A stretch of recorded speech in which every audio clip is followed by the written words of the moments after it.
la introducción a lo que sería la terapia dialéctico-conductual.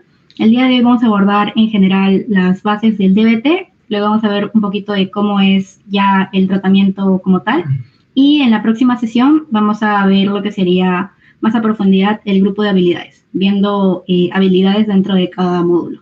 Entonces, en esta sesión no vamos a ver tanto grupo de habilidades, sino más una base, ¿ok? Vamos a comenzar con Antonio.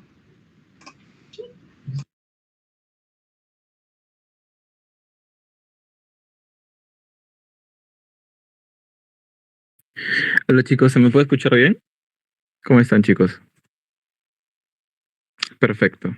Bueno chicos, como estaba comentando aquí, el día de hoy vamos a empezar con todo lo que es la terapia dialéctico-conductual.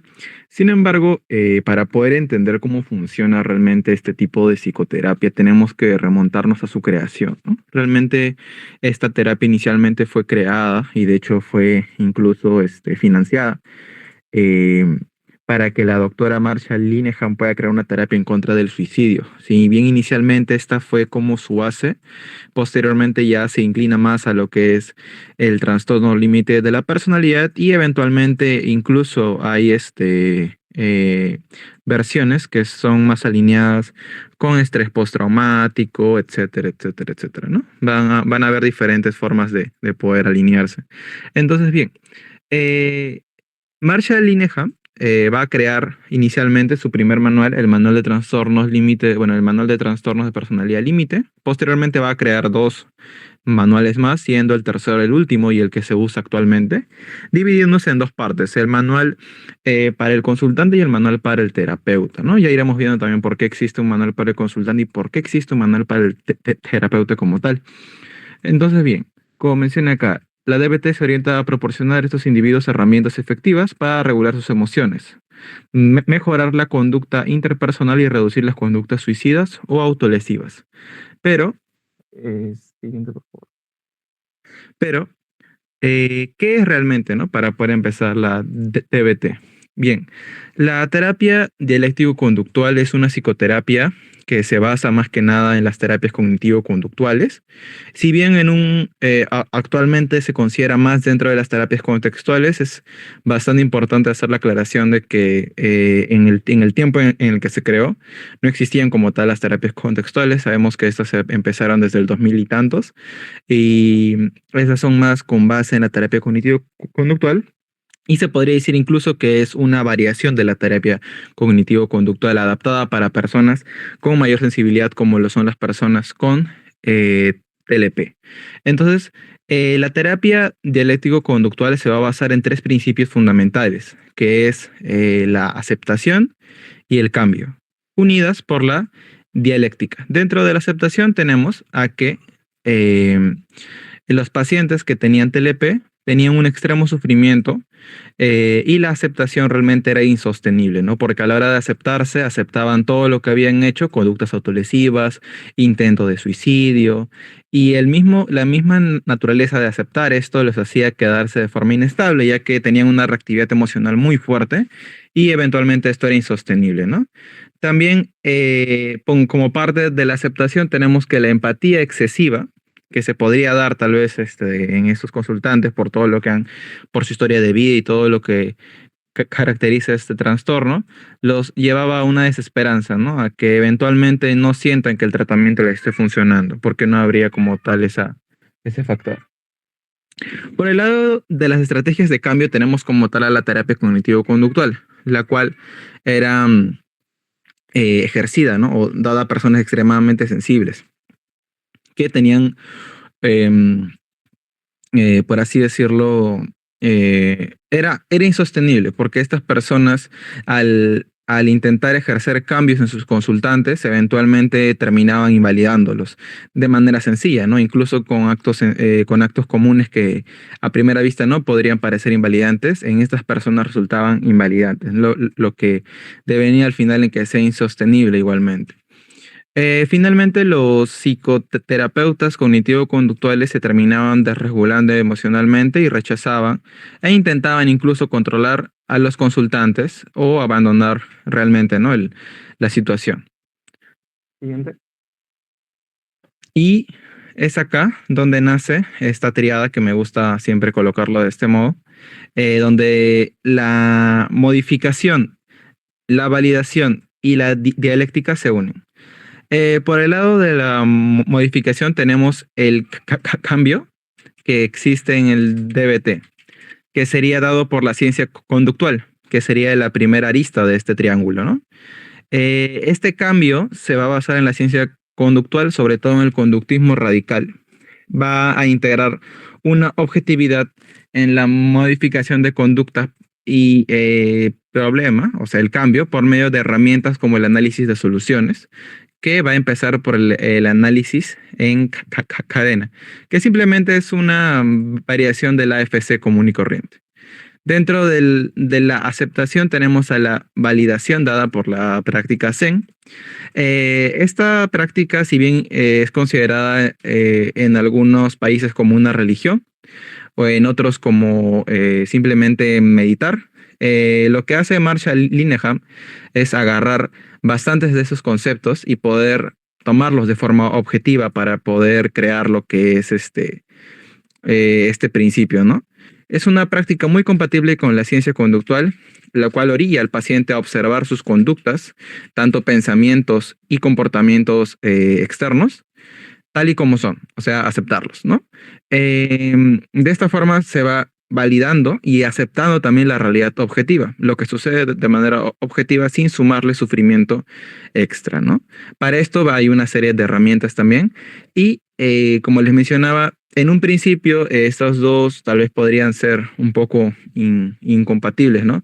Sin embargo, añadiéndole estos dos principios, tanto la ciencia conductual como la práctica Zen, van a poder ser compatibles, ¿no? Y estas van a estar unidas por la dialéctica, la cual es una filosofía que nos menciona que dos verdades pueden coexistir al mismo tiempo, ¿no? Lo que se conoce como la tesis y la antítesis, que al final forman una síntesis, ¿no? Lo mejor de dos mundos pueden coexistir al mismo tiempo.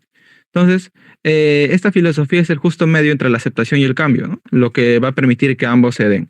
Una persona que tiene trastorno límite de la personalidad generalmente va a tener que convivir con todo lo que ha hecho, con todo lo que ha pasado en su vida, con todo lo que le han hecho incluso, ¿no? Esto generalmente se da por una historia de abusos de todo tipo, incluso intentos de suicidio, autolesiones, etcétera, ¿no? Y convivir con eso es muy complicado.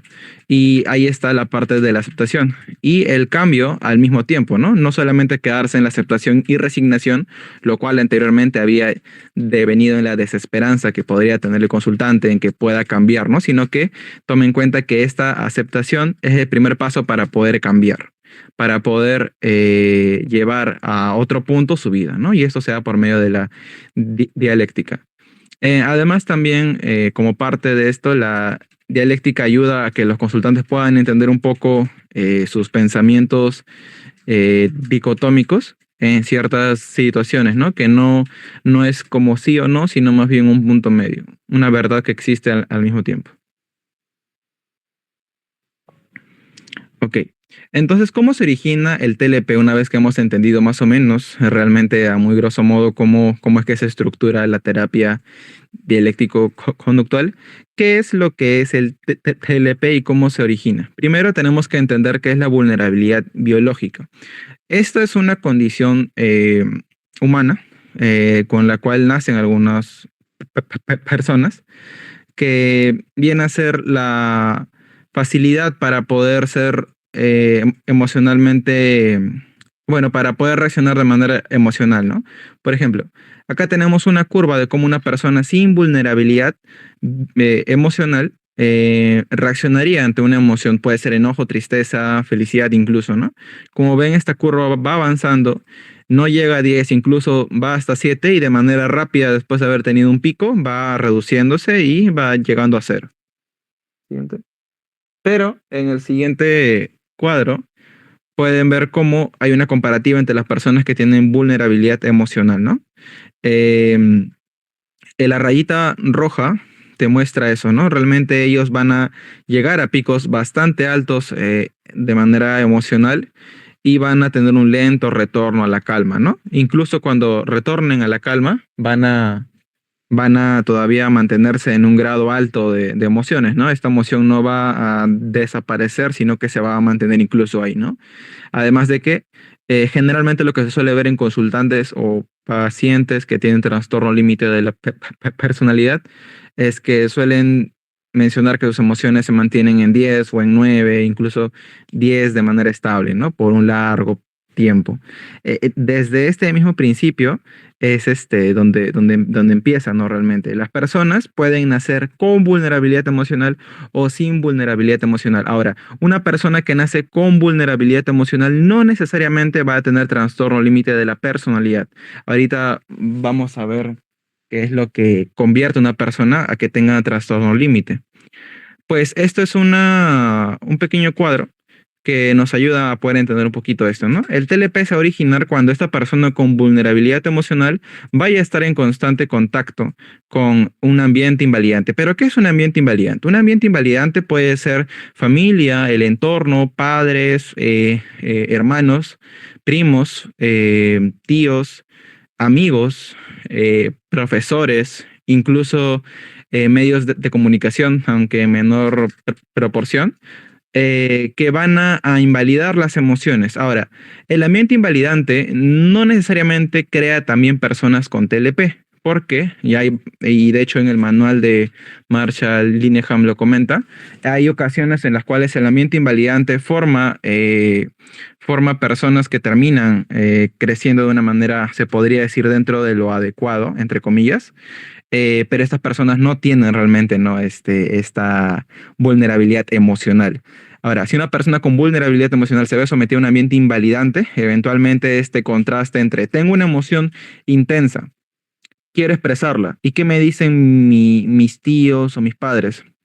Por eso vas a estar renegando, por eso vas a estar llorando. Entonces, ¿qué voy a hacer? ¿O qué va a hacer la persona que aún no tiene el trastorno, sino que tiene vulnerabilidad emocional? Va a empezar a negar sus propias experiencias privadas, sus propias emociones y pensamientos, y eventualmente en este choque va a empezar a tomarlos como menos importantes, menos válidas realmente, y va a devenir en diferentes situaciones. Esto sobre todo es por costumbre, ¿no? Eventualmente esta persona va a perder tanto la consideración sobre sobre sus emociones, que ya no va a saber cómo reaccionar ante una situación, ¿no? Puede ser que haya pasado un momento que podría ser considerado tal vez de manera objetiva como muy triste y ellos no sepan realmente cómo reaccionar porque en su vida, cuando han pasado situaciones complicadas, le han dicho que no es para tanto. Entonces va a depender del entorno para que el entorno le diga cómo reaccionar. Es así como se crean relaciones también tortuosas, donde dependen de la pareja y de lo que diga el enamorado o el amigo para reaccionar de diferente manera ante una situación. Em, de cierto modo, también estos consultantes, al tener una inestabilidad emocional y no reaccionar de manera como se esperaría, ¿no? Ante una situación emocional, y no porque ellos sean sensibles, sino más bien porque su ambiente le ha enseñado a no reaccionar de manera adecuada porque los han invalidado, van a crear relaciones muy inestables, puesto que para que una relación, según lo que dice el manual, sea estable, tiene que haber una consonancia entre lo que pasa y entre cómo se reacciona. Entonces, que una persona no reaccione tal como se espera ante una situación tal vez de tristeza o de enojo o de felicidad y reaccione de una manera contraria o no reaccione, va a crear que sus lazos emocionales se rompan eventualmente, no considerando a esta persona como una persona inestable. Ok. Bueno, como les comentaba, entonces va a ser un aprendizaje, va a ser una transacción entre lo que es la vulnerabilidad emocional y el ambiente invalidante, ¿no? Eventualmente lo que va a hacer es que va a rechazar la comunicación de las experiencias privadas, o sea, emociones y pensamientos, y va a sobresimplificar la resolución de problemas, ¿no? Como por ejemplo, mira, hoy día pasó esto, sí, pero no es para tanto, podemos hacer esto, ¿no? O sea, va a simplificar tal vez situaciones que pueden ser complicadas de manera objetiva, ¿no? Intentando evadir sus emociones. Ok. Bien, este es un pequeño cuadro que ayuda más o menos a entender cómo es que se da esto, ¿no? En la primera parte podemos ver, ¿no? Que la disfunción biológica en el sistema de regulación emocional, más conocido de manera simple como la vulnerabilidad emocional, va a estar en constante interacción con el ambiente invalidante, lo cual va a devenir en un aprendizaje y una desregulación emocional generalizada. Ojo, esto es importante porque esta interacción lo que va a hacer es un aprendizaje. La persona va a aprender a desregularse de esta manera, ¿no? Y cuando hablo de desregularme, no hablo de que una persona vaya a reaccionar de manera intensa siempre, como generalmente venden a las personas que tienen trastorno límite, sino más bien que a veces van a reaccionar, a veces no, a veces van a reaccionar de una manera diferente porque no les han enseñado cómo reaccionar, porque les han negado esta capacidad innata de reaccionar, ¿no? Por el ambiente invalidante. Incluso este ambiente invalidante va a llegar a extrapolarse cuando ellos ya tal vez sean adultos o adolescentes, ¿no?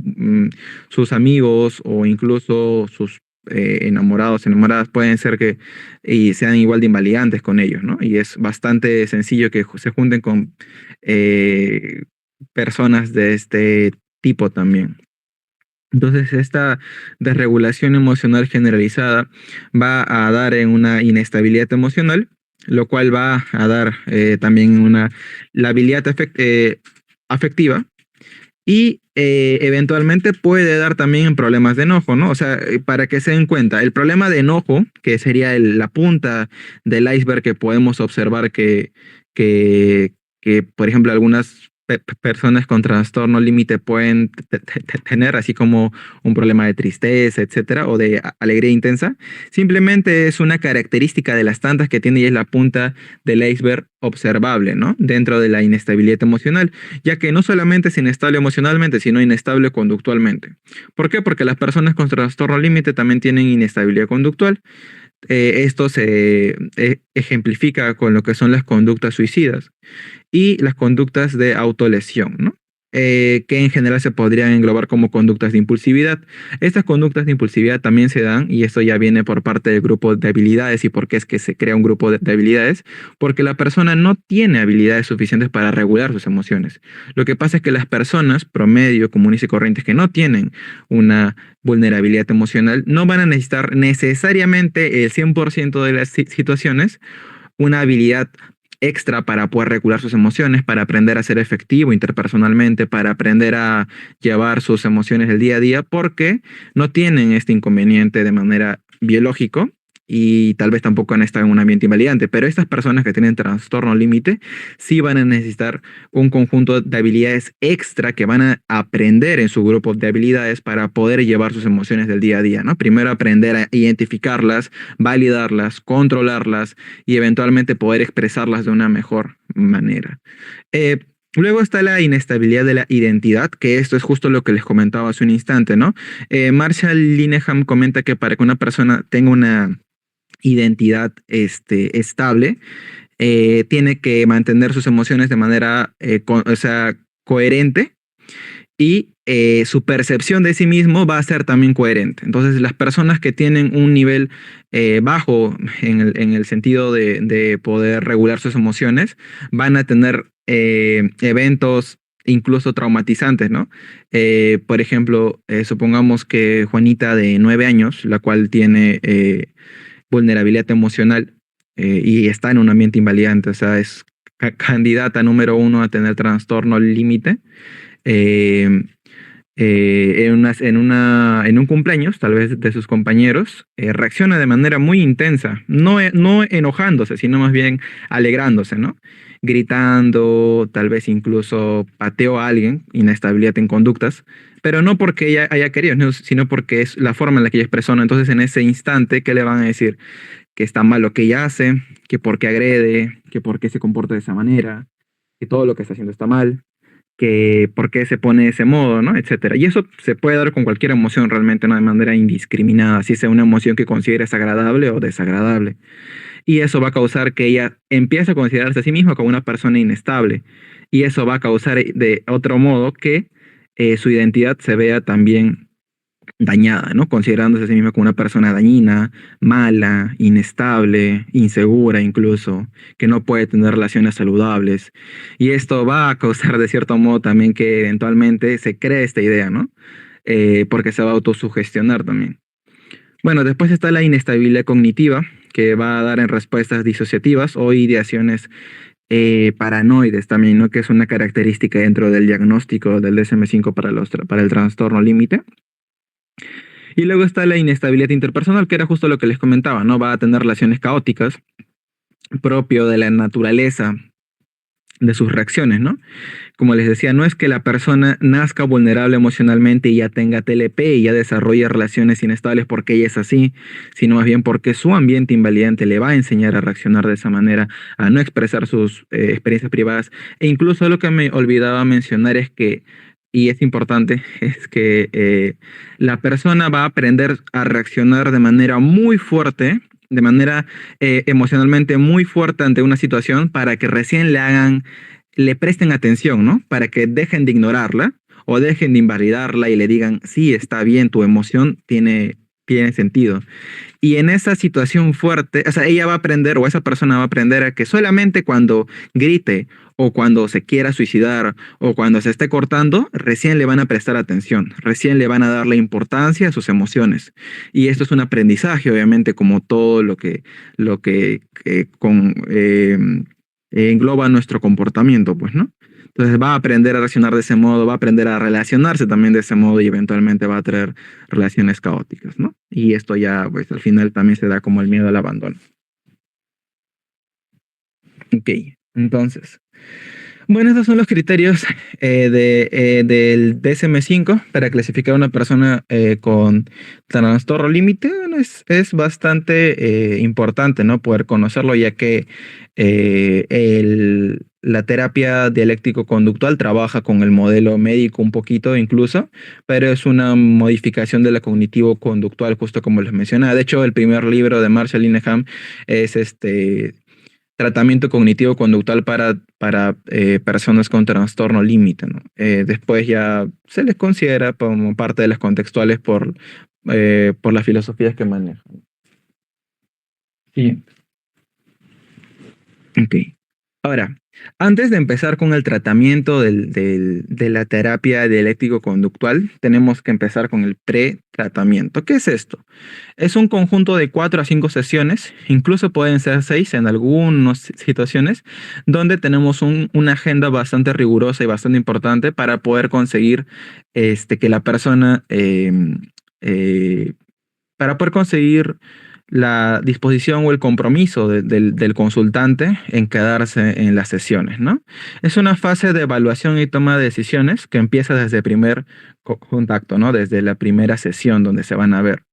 Primero tenemos dos fragmentos importantes, ¿no? La orientación, o sea, tenemos que clarificar cuáles son las metas a corto y largo plazo y también identificar cuáles son los obstáculos que van a dar estas metas, ¿no? Que te van a impedir conseguir estas metas, las conocidas también como conductas, problemas que en este tipo de terapia, a diferencia del ACT, tal vez como habrán visto anteriormente, no nos centramos únicamente en las conductas que el consultante crea problemáticas, sino vamos a tener un pequeño criterio incluso médico como lo manejan las terapias de segunda generación respecto a las conductas problema, ¿no? Ya vamos a tener un criterio propio de poder identificarnos. Generalmente las conductas problema que presenta una persona con TLP es intentos de suicidio, son cortes, quemaduras, etcétera, etcétera, etcétera, ¿no?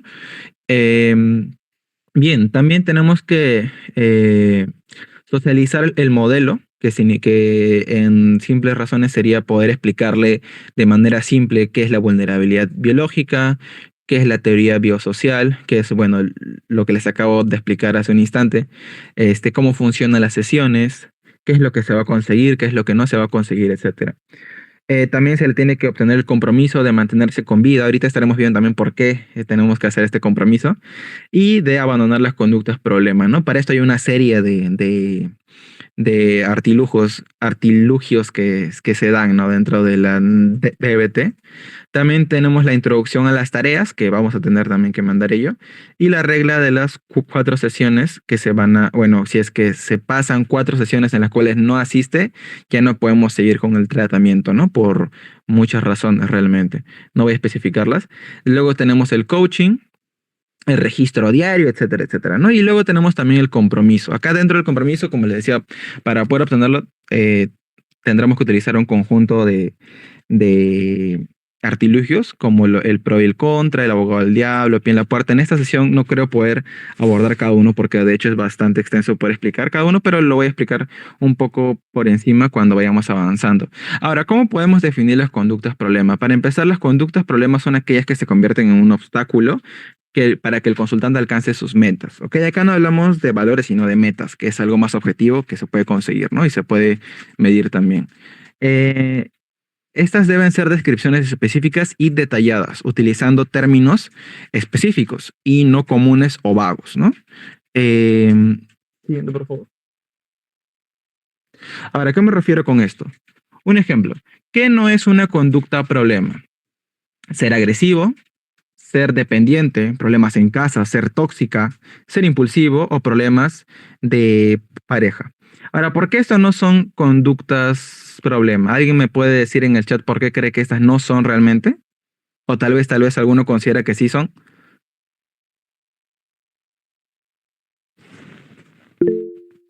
Sí, Álvaro. Sí, que esas no son conductas problemas porque como tal no son conductas, son categorizaciones que se puede hacer a Claro, una categorización, claro. ¿no? Lo que hace funcionalmente. Exacto, muy bien, excelente, ¿no? Esto como decía Álvaro, esto de acá son nombres, son etiquetas que se le podría poner a un conjunto de conductas que realmente yo no estoy observando. No sé, por ejemplo, si es que es agresivo, qué tan agresivo es, qué es ser agresivo para él, o del 1 al 10 qué tan agresivo es, etcétera, ¿no? Entonces, acá al costado he puesto un ejemplito de lo que sí sería una conducta problema bien descrita, para lo cual necesitaríamos, bueno, lo de siempre, ¿no? La intensidad, la frecuencia, qué, cada cuándo se da, cómo se da, cuál es la función de lo que se está dando, etcétera, ¿no? Bueno, la función la vamos a ver ya en el análisis de soluciones, pero eso va después. A ver, entonces, lo que sí sería una conducta problema sería, un ejemplo, ¿no? Ayer a las 6 p.m., estamos hablando ya de una hora en específico donde se está dando, en mi habitación, un lugar donde se está dando, sentada en mi cama, aún más específico, hice 4 cortes, estamos hablando de la conducta, en mi antebrazo izquierdo, donde se dio eso, ¿no? Con las cuchillas de afeitar. ¿Ok? Estamos hablando con qué lo está haciendo, porque puede ser que lo haga con un cuchillo, que lo haga con una navaja, etcétera, ¿no? Los 4 cortes fueron superficiales. Salió poca sangre. Estamos hablando ahí de la intensidad de la conducta. El largo de los cortes fue de 5 a 6 centímetros y durante cada corte pasaron entre 3 a 4 minutos. Ahí estamos hablando de la duración, ¿no? Incluso acá faltó todavía, si es que anteriormente lo ha hecho, bueno, acá puedo suponer que no lo ha hecho antes porque no lo está especificando, pero incluso hay ocasiones en las cuales esta conducta se da, ¿no? Y creo que es lo más común, en reiteradas ocasiones. Entonces ahí pone, ¿no? Tal vez esto lo hice después de un mes, después de 2 meses, después de una semana, después de un día, tal vez, etcétera. Entonces esto sería una conducta, problema bien definida, y para esto necesitamos una serie de principios de descripción objetiva de conductas, ¿no? Operacionalización. Ok. Uy, siguiente. Ya, ahora sí. Bueno, como les decía, entonces lo que tenemos que hacer ¿qué es socializar el modelo. Como les decía, para hacer esto tenemos que compartir primero la teoría biosocial, que es lo que les comentaba hace un instante, ¿no? Que era básicamente la vulnerabilidad emocional, cómo se da y cuándo y cómo es que se da el trastorno límite, cómo es que se crea. Para esto lo más común y lo que se suele recomendar es poder indagar en la vida, en la historia personal del consultante una vez que ya sepamos que, bueno, ya lo hayamos diagnosticado o al menos creamos que tiene este trastorno dentro del TLP, indagar en su historia de vida y poder dar ejemplos con su propia historia de vida de cuándo lo invalidaron, de cuándo se sintió de este modo, etcétera, ¿no? Para que pueda comprenderlo desde su perspectiva, ¿no? Siempre haciéndolo más familiar realmente, ¿no? También poder explicarle que el DBT tiene una serie de funcionamientos, que tiene evidencia en trastorno límite de la personalidad, que es la terapia con más evidencia, ¿no? Dentro de esto, la duración promedio que tiene la terapia, que es entre mínimo 6 meses y eso, ¿no? Realmente el promedio es 1 año a 1 año y medio. Este, y todo ello, ¿no? Pero cuando estamos socializando el modelo y explicando lo que es como tal el modelo, tenemos que tomar en cuenta también lo que son las estrategias de compromiso, ¿no? Cuando notemos que el consultante tiene una actitud tal vez bastante favorable al, al modelo, lo más probable es que estemos ahí, intentemos aplicar lo que es el abogado del diablo. Es uno de los artilugios que se dan dentro de las estrategias de compromiso. Pero ¿qué es esto? Y lo voy a mencionar muy por encima para que no se me vaya el tiempo. Es cuando la persona suele mantener una actitud muy favorable hacia la terapia y dice, sí, yo he investigado, yo sé que esto es muy así, sí, una amiga me dijo, y estoy muy contento porque sé que lo voy a llevar muy bien. Ok, entonces ahora te voy a explicar cómo es realmente, ¿no? La terapia, ¿no? Entonces le explicas de manera objetiva cuáles son los pros y los contras, e incluso intentas hacerlo un poquito más pesado. Por ejemplo, le puedes decir, oye, pero tú sabes que la terapia dura entre 1 año y medio a 2 años, ¿cierto? Y tenemos que hacer una serie de tareas, un registro de conductas, tienes que poner lo que vas a hacer y después tienes que asistir a un grupo de habilidades porque es bastante necesario. Entonces vamos reduciendo un poquito la conducta de la persona de como abalanzarse mucho, ¿no? Y que vea realmente cuáles son los pros y los contras de esta terapia para poder ver si realmente está interesado en ella, ¿no? Lo más común es que eventualmente se desanimen un poco, pero si es que realmente están interesados van a seguir, ¿no? Luego está el otro extremo, que son los consultantes que realmente se pueden abrumar, ¿no? Escuchando todo esto y realmente puedan decirte incluso que no pensaban que era tanto, que pensaban que era más sencillo, etcétera, etcétera, etcétera. Si sucediera esto, se pone en práctica lo que es el pie en la puerta, que es básicamente alentar al consultante a que se quede en las sesiones, ¿no? Tampoco vendiéndole humo, sino más bien explicándole cuáles son los pros y por qué debería estar acá, ¿no? Explicándole que la terapia tiene un montón de evidencia, que a pesar de que sea bastante densa y larga, pueden empezar de poco a poco. No es necesario que se comprometa a venir 1 año, sino más bien podemos empezar con 3 meses, con 4 meses, 5 meses, etcétera, ¿no? Esto no solamente va a funcionar para que la persona se quede en sesión, porque hay ocasiones en las cuales ya están decididas a quedarse en el tratamiento, pero no están comprometidas, por ejemplo, a dejar de cortarse o a dejar de hacerse autolesiones, porque ellas lo consideran una forma de escape del dolor, los consideran una forma de autoflagelación. Hay muchas funciones para esta conducta realmente, pero esos son ejemplos que suelen darse, ¿no? Entonces te dicen que no tienen forma de regularse, no tienen forma de sentirse más tranquilos, tienen que hacerlo. Entonces, acá otra vez se pone, bueno, acá se pone lo de la puerta en la cara, que sería básicamente darle una oferta muy elevada, como por ejemplo, te comprometes entonces a dejar de cortarte o dejar de autolesionarte por 1 año. Lo más probable es que la persona, si pudiera dejar de autolesionarse por 1 año, pues prácticamente no debería estar viniendo a sesión, porque ya tendría la capacidad de poder autorregularse. Entonces es casi imposible que te diga que sí. Lo más probable es que la persona se abrume y te diga que no puede. Ok, entonces podemos probar con 8 meses y tal vez la persona te diga, no, me sigue pareciendo un montón y realmente sí es un montón. Entonces, ¿te parece 6 meses? Posiblemente también te diga que no. Hasta que, pues, el promedio donde suele aceptar serían 3 meses, 1 mes incluso, ¿no? Y acá tal vez surjan algunas dudas como, ¿y qué pasa si es que el consultante me dice, oye, bueno, no me apetece ninguno, ¿no? Sería, no sé, 1 semana. Acá tenemos que trabajar con lo que nos den realmente, ¿no? Si es que el consultante al final acepta 1 semana, tenemos que estar seguros de que el consultante lo va a hacer.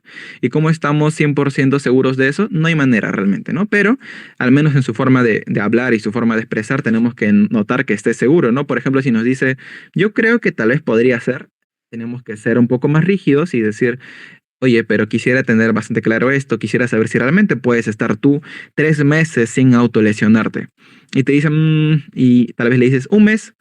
Bueno, 1 mes sí, me parece un tiempo razonable. Entonces, ¿qué vamos a hacer con esta técnica? Es ofrecerle una ganga, un ofertón, se podría decir, ¿no? Realmente la persona lo va a tomar de este modo. Es simplemente jugar, ¿no? Con ello.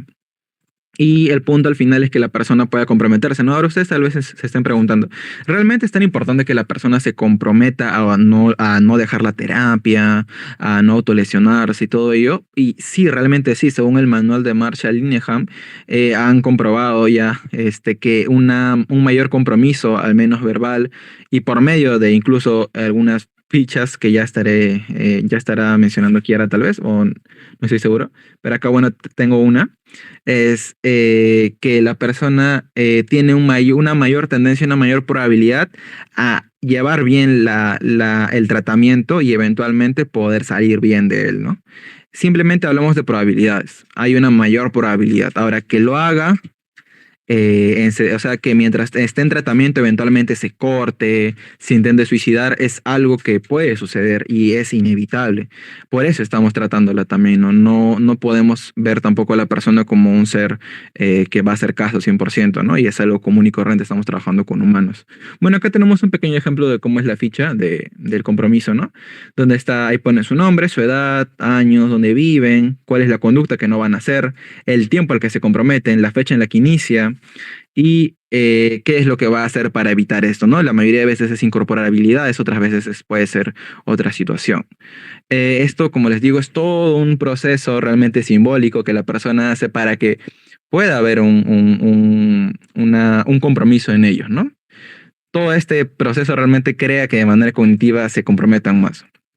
Ok, entonces, luego de eso tenemos la jerarquía de objetivos conductuales. Estos son 4 objetivos que debemos seguir en este orden, ¿no? ¿Y por qué es una jerarquía? Porque para poder empezar el tratamiento, primero tenemos que disminuir las conductas que atentan contra la vida del consultante. Sin vida o sin consultante no tenemos tratamiento, entonces tenemos que disminuir primero, de entre todos los problemas que podría tener, las conductas que atentan contra la vida del consultante. Entonces, ¿qué hacemos para poder llegar a esto? Tenemos que ver primero qué es lo que está haciendo, si es que tiene alguna conducta de riesgo, cómo podemos, y para esto está también la hoja de crisis, que no me va a alcanzar tiempo de explicarlo, pero es una pequeña hojita de qué se va a hacer cuando haya una crisis, ¿no? Entonces, lo que tenemos que hacer es disminuir las conductas que atenten contra la vida primero. Luego, tenemos ya que fijarnos en disminuir las conductas que atentan contra el tratamiento. Ahora, esto de acá son órdenes jerárquicos conductuales que se van a hacer en el pretratamiento, pero que se van a empezar a aplicar en el tratamiento recién. O sea, es como el orden en el cual empezaremos, ¿no? Una vez que disminuamos las conductas que atenden contra el tratamiento, vamos a pasar a disminuir las conductas que atenden o interfieran con la calidad de vida del consultante. Y una vez que hayamos tenido recién estos 3, recién podemos empezar a incrementar las habilidades mediante el grupo de habilidades, ¿no? Recién es el punto de partida. Ahora, ¿qué pasa si es que un consultante ya viene con las 3 primeras partes hechas, ¿no? O sea, tú lo evalúas y ya sientes que está completamente bien, ¿no? En este aspecto, pues puedes empezar directamente con el grupo de habilidades. Algunos pueden empezar con la segunda, en la tercera, otros pueden empezar desde la primera, realmente. En esto va a depender de cada consultante, pero ese es el orden en el cual vamos a organizar nuestro tratamiento, ¿no? Así es con donde empezaremos. Ok.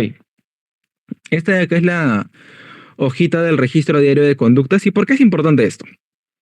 En el pretratamiento necesitamos especificar las conductas problema. Y lo que hace el registro diario de conductas, que es algo que vamos a llevar justo en todo el pretratamiento, que son hasta 5 sesiones, es poder registrar cuáles son las conductas problema. Como ven, esta hojita es un poquito más densa. Hay otra que es más simple. No, disculpen, esta es la simple. Hay otra que es un poco más densa, incluso es una hoja completa hasta abajo. Pero como ven ahí tenéis para poner el nombre, cuánto se llenan, el registro, ¿no? Y cuáles son las conductas que han tenido. Por ejemplo, ahí ven que está ordenado entre urgencia de más alta, valor de cada día. Por ejemplo, ahí están, ¿no? Entre los medicamentos o drogas que se van a ingerir, las acciones. Ahora, puede ser que hayan consultantes que no ingieran medicamentos ni drogas ni nada de esto, ¿no? Entonces podemos tacharlo y podemos tal vez cambiarlo incluso por conductas de riesgo sexuales, por ejemplo, ¿no? O lo que tú hayas podido observar que tu consultante está realizando. Entonces, la importancia de este registro, después de haberlo explicado de cómo se rellena, es que podamos tener una línea base. ¿Qué es una línea base? Es un registro de cantidad de conductas, de intensidad y de cómo se da, a priori, ¿no? De lo primero que tenemos, con lo que estamos empezando. ¿Por qué? Porque con esto vamos a poder, uno, poder definir las conductas problema con mayor claridad. Dos, el consultante va a ser más consciente de las conductas que está realizando y eventualmente va a poder darse cuenta de qué es lo que está haciendo, ¿no? Y tres, necesitamos poder medir cuál va a ser el cambio conductual respecto a cómo empezó y cómo va a terminar o cómo va a ir avanzando semana tras semana, ¿no? Por eso es muy importante este registro conductual. Generalmente se da una semana para poder empezar. Obviamente, como cada sesión es entre semana y semana, generalmente van a tener aproximadamente un mes para poder registrar estas conductas entre las 4 sesiones, ¿no? Y esto es, como les decía, sumamente importante para poder empezar como tal ya con el tratamiento, ¿no? Para poder especificar las conductas de problema. Incluso acá no me dio el tiempo de poner un ejemplito, pero por ejemplo, supongamos que el día lunes tuvo un consumo de alcohol elevado, ¿no? Y ahí pone qué tipo de alcohol fue, etcétera, y que tuvo una emoción tal vez de ira o de tristeza, incluso de 10, ¿no? Entonces ahí te puedes ir dando cuenta que tal vez ese día estuvo bastante triste y una manera de poder escapar de ello fue el tema de tomar alcohol, ¿no? Y le podrías preguntar qué sucedió ahí. Y ahí te puede especificar incluso una conducta problema que puede irse dando que tal vez no hayas podido contemplar, ¿no? Okay, siguiente. Ya. Y bueno, eso sería todo como parte del pre-tratamiento, chicos. No sé si es que hasta ahora en la parte del pre tienen alguna consulta, alguna duda, algo extra. Y Taquiara ya les va a hablar como tal de lo que es el tratamiento. He intentado simplificarlo bastante realmente porque el pre-tratamiento, a pesar de que solo son 5 sesiones, es bastante denso y es sumamente importante. Y también tomen en cuenta que cuando hagan el pre-tratamiento no lo vendan como un tratamiento, ¿no? Realmente tenemos que ser muy cuidadosos con eso. No vamos a enseñar ninguna habilidad, no vamos a intervenir, sino que estamos recopilando información muy importante, ¿no? Y de manera muy cuidadosa. Ok, chicos, ¿una duda, algo extra? Ok, si no hay dudas, comenzamos con la parte del tratamiento. Bueno, a ver, tengo un ratito para organizarme. Aplausitos. Sí, estaba muy pro. Bueno, como les dije al inicio, es un montón de info muy condensada porque si no sería básicamente tener un propio bloque de DBT, ¿no? Porque DBT es bastante complejo. Y también para hablar de esto, quería, ahora que voy a hablar acerca de la estructura del tratamiento, quería, ¿cómo diría? Recordar que DBT es un tipo de terapia bastante complejo porque está hecho en base a una población que tiene conductas y problemáticas bastante complejas. Entonces, DBT, como dice ahí, es bastante rigurosa, multifacética porque tiene varias partes que ahorita voy a explicar y altamente sistematizada. Esto con el fin de que se pueda ayudar de la mejor forma a estas personas que tienen problemáticas tan complejas. DBT es para cualquier persona. Sí y no, o sea, podrías aplicárselo a cualquier persona, sobre todo la parte del grupo de habilidades, que puede ayudar bastante a cualquier persona que tenga problemáticas con alguna de las áreas que se tocan. Pero justamente aquí había puesto esta imagencita recién porque estaba pensando en cómo explicárselos, ¿no? Imaginen que tienen una tachuela, de esas que se ponen en este tipo de murales para pegar fotitos, ¿no? Que lo puedes poner con el dedo. Entonces, si por ejemplo, yo siento que en una persona que tal vez tiene problemáticas un poco más sencillas de tratar, sería, al aplicar DBT, sería como intentar poner esta tachuela con una combaza, pues, ¿no? Lo vas a poder poner, o sea, te va a servir, ¿no? Para poner la tachuela en el esto, pero ¿para qué complicarte tanto si puedes tener una terapia un poco más sencilla, tal vez con ACT, para una problemática no tan complicada como sería DBT? Porque como vamos a ver ahorita y como hemos estado viendo, DBT tiene varias partes, es bastante compleja, bastante profunda, y la mayoría de estas formas de tratar están orientadas a una población que tiene problemáticas bastante complejas, ¿no? Intentos de suicidio constantes, ¿cómo se llama esto? ¿Cómo se dice? Autolesiones. Conductas de riesgo, podrían ser conductas sexuales, conductas de consumo de alcohol, consumo de sustancias, conductas de riesgo como por ejemplo altas velocidades o necesitar este sentimiento de hacer cosas riesgosas para tener adrenalina, etcétera. Conductas para suicidas, sí, como dicen, bueno. Y así.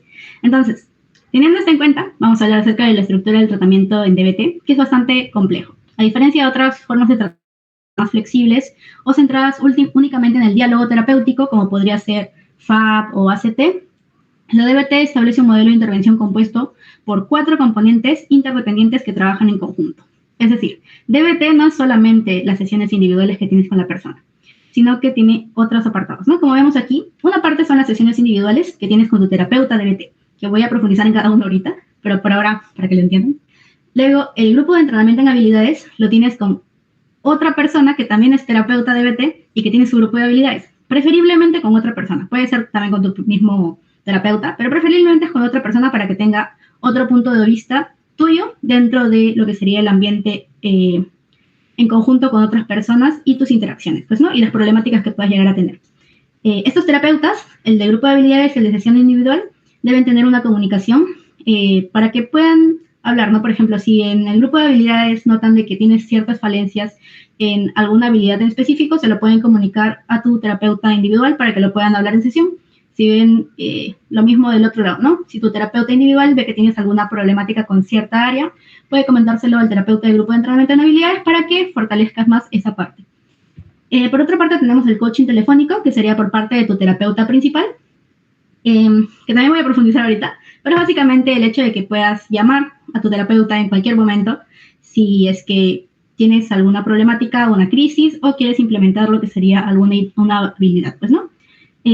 Cada terapeuta tiene sus propios lineamientos, ¿no? Por ejemplo, te puede decir, puedes llamarme cualquier día menos los domingos o cualquier día hasta las 2 de la mañana. ¿Puede ser así? Sí. ¿Depende del terapeuta? Sí. Pero preferiblemente se espera de que pueda ser en cualquier momento porque obviamente teniendo un consultante de alto riesgo puede que se les regule un domingo a las 3 de la mañana y tú no vas a estar, entonces ahí puede haber una problemática. Como digo, este tipo de tratamiento está orientado a personas con alto riesgo suicida y con problemáticas bastante complejas, pues, ¿no? Y por último está el equipo de consulta clínica para terapeutas. Justamente como dijo Antonio, no sé si recuerdan, hablaba de que antes, cuando se intentaba intervenir este tipo de personas con TLP, por ejemplo, muchos terapeutas se sentían abrumados porque sentían que no podían controlar a esta persona. Por más que lo intentaban, la persona seguía recayendo, seguía teniendo intentos suicidas y entonces los terapeutas, al sentirse tan abrumados, tampoco podían dar una buena atención al cliente, porque tal vez también se podían llenar de sesgos, como que, este paciente no está avanzando, por más que intento hacer lo mejor que puedo, no avanza, tal vez no quiere avanzar, etcétera. Y muchos de ellos preferían desertar o derivar el caso. Y muchas veces la persona misma eso le hace sentir peor, ¿no? Porque dice, mira, estoy tan cagado que ni mi psicólogo me soporta y me ha derivado, entonces, chucha, estoy mal, pues, ¿no? Entonces, justamente para evitar todo esto, lo que hace DBT es tener un equipo de consulta clínica para terapeutas. Es netamente entre terapeutas DBT. Es un grupo de terapeutas que todos son DBT, en los que se puede dialogar, ¿no? De los casos para tener diferentes opiniones, diferentes puntos de vista para poder intervenir a casos complejos como son los que necesitan la terapia de DBT, pues, ¿no? Justamente también usa el principio dialéctico en el que se acepta lo que el terapeuta hace, se valida lo que hizo, se le da apoyo para que no caiga en burnout y todo esto, pero también se le hacen críticas constructivas a ciertas cosas que pudo haber mejorado, que podría mejorar a la próxima o que podría implementar, ¿no? Entonces, de esa forma funciona el equipo de consulta clínica para terapeutas. Ok, ya hemos visto un poquito de cada una de estas y ahorita voy a profundizar en cada uno. Así que, vamos a ver. A ver, dice abajo. Esta estructura fue diseñada específicamente para responder a las complejidades clínicas de pacientes con desregulación emocional severa, conductas suicidas crónicas, autolesiones repetitivas y patrones de conducta impulsiva. Sí, justamente eso. Si DBT ha sido hecho para personas con TLP, porque justamente, hablando un poquito de historia, Marsha Linehan hablaba de que ella sentía que tenía TLP, no sé si estaba diagnosticada con TLP, pero ella misma sentía esta poca comprensión por parte de los psicólogos a los que había asistido que hacían TCC, y es ahí donde comienza a desarrollar su modelo para TLP, justamente porque ella se identificaba como una persona con TLP, que no sé si está diagnosticado o no, así no lo puedo asegurar. Pero bueno. Si bien está creado para personas con TLP, también actualmente se usa mucho para personas con diferentes conductas, por ejemplo, como drogadicción, alcoholismo. Hay una adaptación netamente para personas con estrés postraumático, que también es un diagnóstico con problemáticas bastante complejas. Y así, principalmente para tanto diagnósticos como problemáticas, si es que no lo queremos poner con etiquetas, que son bastante complejas en sus características, pues, ¿no? Okay. Ya, vamos a comenzar. Ya, mi PPT bonita que me han criticado porque me han dicho que tiene mucho texto, y la verdad sí, pero bueno, aquí. Sesiones individuales. A ver, esta es la parte más relevante, no la más importante, porque realmente, según los estudios, la parte más importante a llevar, o sea, si solo puedes llevar una de las 4 partes, es mejor que lleves grupo de entrenamiento en habilidades, aún más que la sesión individual y semanal. Ya que el grupo de entrenamiento en habilidades principalmente te van a dar habilidades para enfrentar las diferentes problemáticas en tu vida.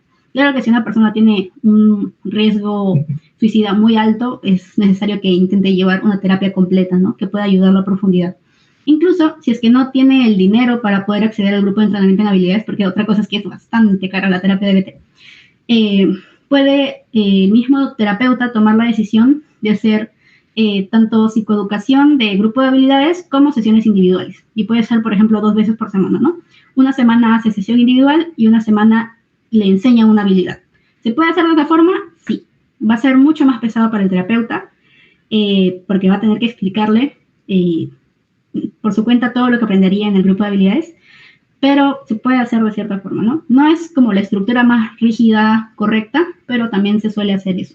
Por el mismo hecho de que las sesiones individuales suelen costar 300, 350 soles y el grupo de habilidades también suele costar 300, 350 soles y hay personas que por su situación económica no pueden acceder a ambos, solo pueden acceder a uno.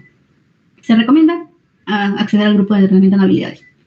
Bueno, volviendo a esto.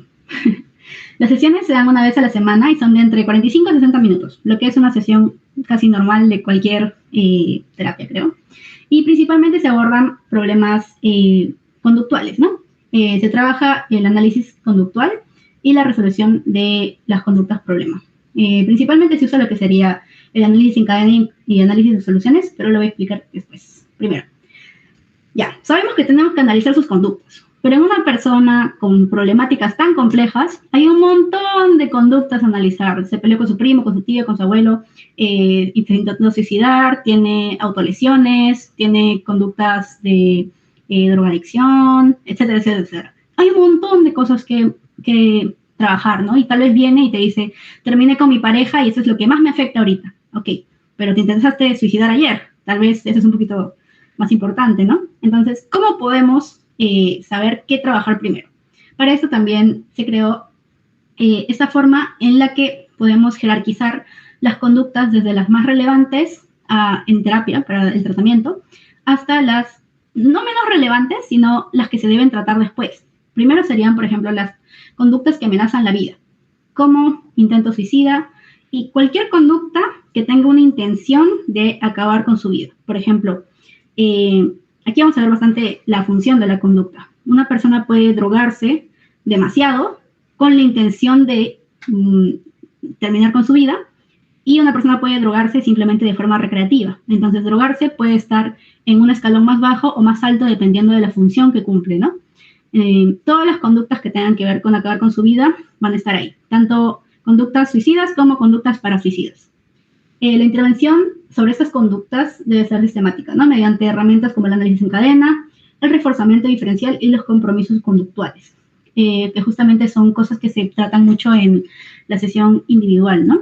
En las sesiones individuales normalmente se deja de tarea la ficha que les enseñó Antonio para ver cómo van trabajando semana a semana. Y es bastante cansado, ¿no? Porque imagínate ser un consultante que está a los justos con su vida, que ya no quiere más, y que te digan, ya mira, ahora cada semana me vas a llenar esta ficha. Probablemente le dé flojera, probablemente no tenga ganas, pero lo que se busca con la terapia, justamente con el contrato conductual, es generar este compromiso con la persona. Lo voy a hacer, al menos por un mes, al menos por 2 meses, al menos por un par de días. Y con algunas de las estrategias que les enseñó Antonio, como pie en la puerta, abogado del diablo y todo eso, se puede llegar a tener un acuerdo o un contrato conductual con esta persona para que pueda intentar, por ejemplo, no consumir drogas por un mes. A lo mejor es lo máximo que puede. Ok, durante este mes vamos a trabajar lo mejor que podamos en tus diferentes habilidades para que ya no te sea necesario el consumir drogas. ¿Ok? Y tal vez dentro de un mes veamos de que has tenido grandes avances, se refuerza eso, y se refuerza de que puedas aguantar tal vez un mes más. Y así, poquito a poquito. Porque una persona que ha intentado acabar con su vida está desesperanzada, no quiere seguir, ya se ha dado por vencida, por así decirlo, ¿no? Entonces es difícil de que te acepte ya, mira, en un mes, o digo, en un año, no voy a consumir ningún tipo de sustancia. Muy complicado que en un año, de la nada, dejes de consumir, pues, ¿no? Entonces, ya, eso es con la parte de compromiso conductual. En el reforzamiento diferencial justamente se refuerzan comportamientos que tengan la misma función, pero que sean menos dañinas para la persona, ¿no? Un ejemplo claro podría ser el hecho de cortarse para dejar de sentir esta frustración o estos pensamientos en su cabeza, ¿no? De que todo está mal, me quiero matar, etcétera. Entonces me voy a cortar para disminuir un poco el dolor emocional. ¿Qué podemos hacer como conducta diferencial? Como reforzamiento diferencial, podría hacerlo de tomar hielos, ¿no? De esta forma, al tomar hielos, de igual forma, tu mente, por así decirlo, tu concentración se va hacia el sentimiento, hacia la sensación de tocar los hielos, ¿no? Que de cierta forma incluso puede doler y tal vez no es tan bueno porque justamente había visto también, ¿no? De que los hielos deben ser solo en un momento de crisis en el que sabes que te vas a hacer daño, tomar los hielos, porque si no puede también convertirse en otra conducta problemática, ¿no? Pero bueno, eso sería un reforzamiento diferencial hacia algo que sea más efectivo para ti, pues, ¿no? En vez de cortarme, mejor tomo los hielos. Y en lo que sería el análisis en cadena, es justamente lo que vamos a ver después, que también lo expliqué hace tiempo, si se acuerdan bien y si no se acuerdan mal. Ya, entonces, lo primero que debemos tratar sí o sí son conductas que amenazan la vida. ¿Por qué? Porque si no hay vida, no hay paciente, y si no hay paciente, no hay terapia. Si mi paciente se mata mañana, ya fue. Me da igual que se peleó con su mamá hoy día, no, pobrecita, voy a hablar de su mamá. No, si se intentó suicidar ayer, hay que tratar eso primero, porque si no hay paciente, no podemos seguir. Luego, conductas que interfieren con la terapia. Dícese cualquier conducta que interfiera con la terapia, como faltar a las sesiones, llegar tarde, no hacer las tareas, mentirle al terapeuta, y cualquier conducta que interfiera con que se hagan de forma correcta el tratamiento, pues, ¿no? En este nivel se aplican estrategias como la validación con límites. No es siempre validar. Justamente en DBT se habla mucho de esto de la irreverencia, por ejemplo, frente a ciertas problemáticas.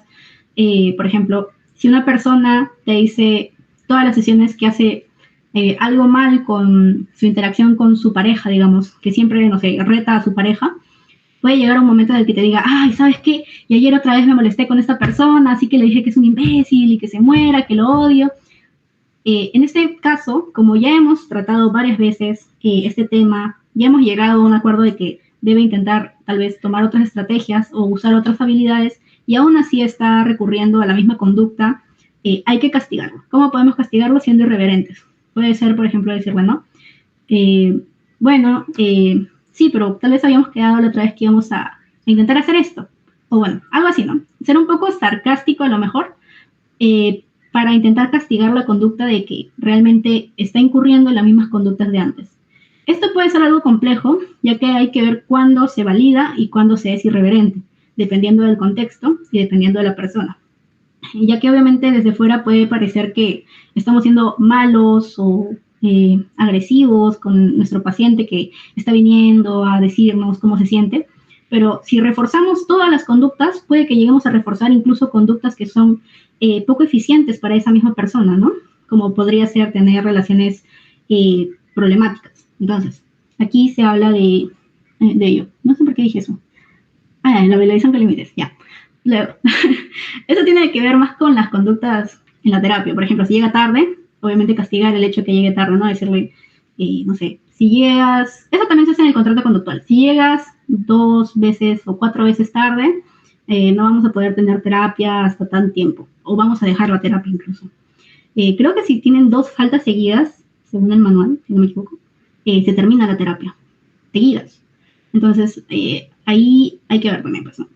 La reestructuración del contrato terapéutico, que es justamente de lo que habíamos hablado antes. Por ejemplo, es bastante complejo la pirámide, ya que pueden haber conductas de una escala que se conecten con la escala de arriba. Por ejemplo, puede que no venga a sesión, no porque no le interese la sesión, sino porque se siente triste o ya no siente ánimos para vivir o ya no ve futuro en su vida. Entonces, el que no vea futuro en su vida está en la parte de arriba, en conductas que amenazan la vida, pero está afectando al escalón de abajo también, el hecho que no venga. Entonces, se debe tratar ello tal vez haciendo una reestructuración del contrato terapéutico, ¿no? ¿A qué te puedes comprometer? ¿Hasta dónde puedes llegar? ¿Y cómo podemos acomodar la terapia para que te sea lo más útil posible? Me estoy extendiendo mucho, ya. Y por último, el refuerzo de conductas que favorecen la adherencia. Listo. Ya, interpretando. Por último, en el escalón más bajo tenemos la parte como más relevante, de cierta forma, la parte donde más se trabaja, que son las conductas que interfieren con la calidad de vida. Aquí, netamente, se usa todo el grupo de habilidades, ya que es cuando tienen problemáticas con su pareja, problemáticas con su mamá, todas las problemáticas que tienen que ver con el grupo de habilidades, ¿no? Desregulación emocional, se pelean y lloran durante todo el día, etcétera. Todas las problemáticas más usuales, más comunes de ver, suelen estar en el tercer escalón, si es que no se ha llegado a lo que es el intento de suicidio o conductas suicidas, y si no se ha llegado a lo que sería conductas que interfieren en la terapia, que normalmente es cuando no hay una motivación de promedio, pues, ¿no? Aquí vemos conductas que afectan gravemente al bienestar global del paciente y su funcionamiento diario. Por ejemplo, tener conductas impulsivas con su pareja, con su mamá, que lo lleven también, ¿no?, a tener desregulación emocional en cuanto a llorar todo el tiempo, gritar, etc. ¿Qué más hay?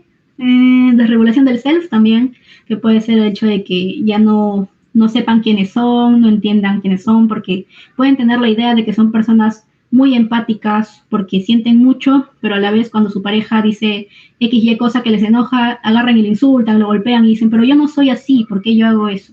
Entonces puede tener una desregulación del self también, de su propia identidad. ¿Y qué más me falta? Bueno, algo más me falta, pero ahí vamos. A ver, dado que los pacientes reciben DBT, suelen presentar múltiples problemas al mismo tiempo. A veces lo que ya dije. El tercer nivel suele ser el más amplio y complejo, sí, ya que abarca la mayoría de las dificultades que motivan inicialmente la consulta. La intervención en este nivel requiere el uso intensivo de habilidades DBT. Sí, ya dije eso. Ok, ahora vamos en la parte de acá. A ver, desde el inicio del tratamiento se establece con el paciente un compromiso claro. Las conductas de riesgo vital y las interferencias con la terapia serán priorizadas siempre, incluso si el paciente quiere hablar de otra cosa. Sí, es justamente lo que decía. Muchas veces el paciente viene por una problemática específica que le ocurrió en esta semana, ¿no? Me peleé con mi pareja, me peleé con mi mamá. Pero también hay conductas que son más relevantes para la terapia, como podrían ser las que interfieren con la terapia netamente o con las que amenazan la vida. Porque justamente si no hay paciente, no hay terapia, y si el paciente te miente, si el paciente no viene, si el paciente interfiere con la terapia, no podemos avanzar. Por más de que esté comprometido, si es que no viene a las sesiones, si es que falta durante 1 mes, 2 meses, no estamos avanzando de forma correcta con la terapia, pues, ¿no? No se está llevando tal vez en serio lo que sería la profundidad y la importancia de la terapia, y también justamente llega el trabajo del terapeuta de psicoeducar, de modificar en base a lo que necesita el paciente, ¿no? Y ahora sí, pasando a lo que sería análisis en cadena y de soluciones, el cuadrito de aquí. El enfoque central es conductual, como ya hemos visto, es bastante conductual y estratégico, lo que implica que se utilizan técnicas como el análisis funcional de la conducta, más específicamente el análisis en cadena, para descomponer secuencias problemáticas en eslabones identificables. El objetivo de este es que el consultante logre comprender por qué hizo lo que hizo, qué factores lo llevaron a esa conducta y qué alternativas podría aplicar en situaciones similares futuras. Ok, ahora vamos a ver el análisis. Mira, ya está. Justamente, nosotros como terapeutas necesitamos hacer un análisis en cadena o un análisis funcional de la conducta para comprender el por qué el paciente hace lo que hace. Pero también es muy importante que el mismo paciente, o bueno, consultante, lo sepa, porque el consultante es quien debe comenzar a hacer estos propios análisis, tal vez de una forma menos estructurada en su cabeza, frente a ciertas situaciones que le sigan sucediendo, porque debemos tener en cuenta que el fin de la terapia es que el consultante pueda salir de la terapia y tener una vida que merezca ser vivida sin la necesidad de acudir al psicólogo o al terapeuta. Es decir, que el consultante tenga las habilidades para vivir su vida sin la necesidad de que venga a terapia. Okay. Entonces, para esto, él mismo debe ser capaz de comprender por qué hace lo que hace y qué puede hacer para no hacerlo, ¿no? Entonces, aquí justamente tenemos esta parte, donde tenemos primero el factor de vulnerabilidad. Vuelve a la persona más susceptible al evento desencadenante. Justamente, el factor de vulnerabilidad podría ser, esa semana tuvo mucho estrés en el trabajo, entonces el desencadenante podría ser, vino su pareja y tiró su camisa al piso. ¿Qué pasa, Edson? Recién entrado, mentiroso. Ya. Entonces, el desencadenante es que su pareja llegó y tiró su camisa al piso. Los enlaces son emociones, pensamientos, imágenes mentales, etc. Podría ser, por ejemplo, ay, ese pata siempre que viene desordena todo, no le importa nada, estoy cansada de él. Emociones pueden ser enojo, tal vez tristeza, frustración. Imágenes mentales pueden ser todas las veces que ha venido y ha tirado cosas sin importarle nada. Sensaciones físicas pueden ser sudoración, acelerar su corazón, querer vomitar, etc. Impulsos puede ser el hecho de querer golpearlo, insultarlo. Conductas menores que pueden llevar a la principal podrían ser, bueno, en este caso, ¿qué podría ser? El hecho de ignorarlo, por ejemplo, el ignorarlo. Y el enlace es todo lo que ocurre entre el desencadenante, que tiró la camisa, y la conducta. En este caso podría ser que lo estuve ignorando todo el rato y luego vino y le preguntó, oye, ¿qué te pasa? Y le dijo, tú eres un imbécil, te odio, siempre arruinas todo, no sé. Ya, la conducta fue, ¿qué pasa? Fue el hecho de agredir verbalmente a su pareja, o incluso físicamente, también podría ser que lo empujó, lo golpeó, ok. Entonces ahí tenemos que describir justamente la frecuencia, la duración y la intensidad de esta conducta problemática que tuvo, ¿no? La frecuencia puede ser que ocurre cada vez que viene y deja su camisa en el piso, y eso le enoja mucho. La duración puede ser justamente cuánto tiempo estuvo ahí gritándole, digamos 10 minutos. Y la intensidad podría ser incluso del 1 al 10, cuánto fue la intensidad del grito que le dio, ¿no? Tal vez relacionado con otras veces en las que le ha gritado, digamos que esta fue un 10, que agarró y le tiró todo, agarró sus cosas, las tiró, le dijo vete de la casa, no sé. Ya. Las consecuencias a corto plazo son, después de que realizó la conducta, qué pasó en el consultante y qué pasó en el entorno. Por ejemplo, en el consultante sintió un poco más de alivio porque se fue de la casa y dijo, ay, al fin me libré de este inútil que solamente viene a desordenar mi casa, ya. En el entorno, bueno, su pareja se fue y de cierta forma eso también refuerza el que vuelva a hacerlo cada vez que sienta esta frustración de que están desordenando su casa, digamos.